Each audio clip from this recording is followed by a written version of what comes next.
Most people moving to Yonkers in 2026 are walking straight into a $5,000 tax trap because they don't understand how the sunset clause on these new waterfront development works. I'm Rami, and today I'm going to skip the fluff about nice parks and the great views. I'm going to give you the 5 high stake secrets about 2026 Yonkers market, from the hidden income tax to the parking permit waiting list that could ruin your commute before you even unpack.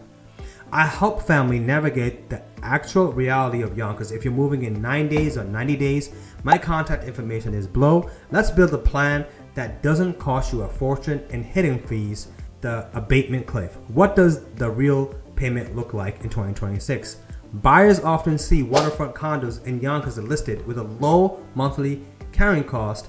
Many of these buildings carry property tax abatement. A tax abatement reduces the property for a fixed number of years. Developers use these incentives to attract early buyers and stimulate the development.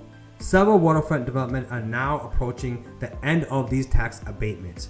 When the abatement expires, the city begins charging the full property taxes.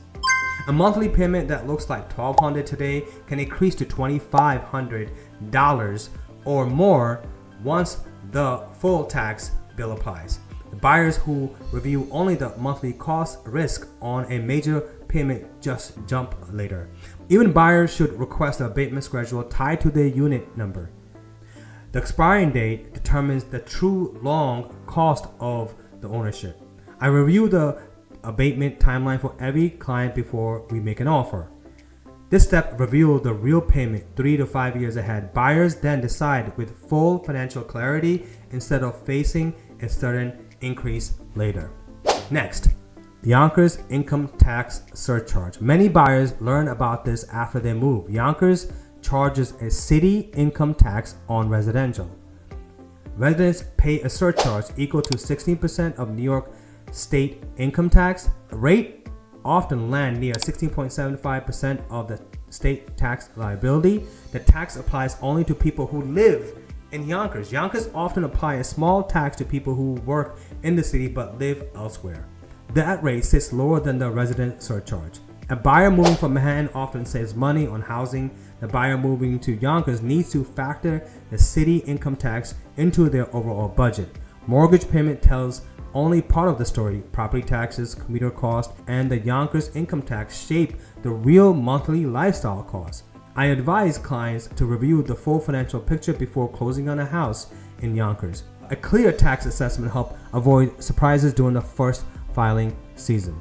The commuter parking lotteries. Everyone brags about the 25 minutes to the Grand Central, or what they don't tell you is about the parking permit at stations like Greystone or Crestwood are on first come first served base in 2026.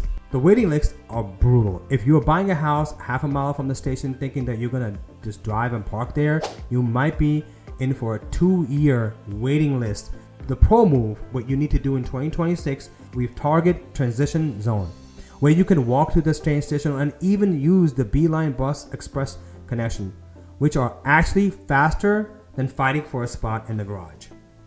Next, the school choice calendar. Yonkers Public Schools runs on a school choice system.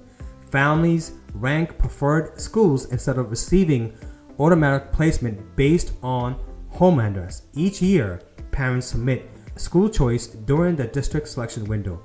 The application period runs during December for the following school year. Students applying for traditional schools, magnetic program, specialized academy across the district. The placement depends on an available seat and the order of the family choice. Family who move to Yonkers after the selection window often enters later their registration. The family who moves to Yonkers after the selection window often enters through later registration. School placement then depends on open seats instead of the original selection process. Parents planning a move often look at the school choice calendar before selecting a closing date. When family relocate to Yonkers with school-aged children, the school application timeline often drives the moving schedule. Now, let's get into the quiet neighborhood flip. Many buyers focus on the waterfront growth already priced into the property. Smart investors now watch another section of Yonkers attention shifts towards the mid-Yonkers corridors near the Empire State Casino and the downtown revitalization district attracts new funding and development. City approved major investment through the Downtown Revitalization Initiative. These funding support street scope upgrades, pedestrian connections, public space improvement across key corridors. Infrastructure upgrade often attract private investors like cafes, retail chains, groceries, stores follow the new foot traffic and improve access. Buyers who enter these infrastructure zone early secure property before large commercial tenants move in and push the property value high. I attract 3 areas where city grants money flows right now. Reach out to me if you want the map and details on where the Yonkers placement development dollar goes. Okay, if you're planning and moving Yonkers or anywhere in Westchester County, reach out for a direct conversation about your options and timing. Like this video if this market insight helps you and decision process. Subscribe for a weekly breakdown of housing trends, taxes, neighborhood changes across Westchester. I'm Remy Denoa, your real estate experts, and I'm here to help.